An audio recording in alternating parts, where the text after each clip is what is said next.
Каждый водитель встречал на дороге большегрузы, которые не так просто обогнать. С одной стороны, не хочется за ней тащиться, а с другой стороны, не стоит рисковать.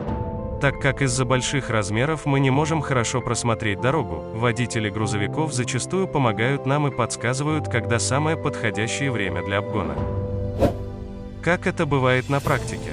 Сигнал правого поворота означает, что путь свободен, и вы можете обогнать.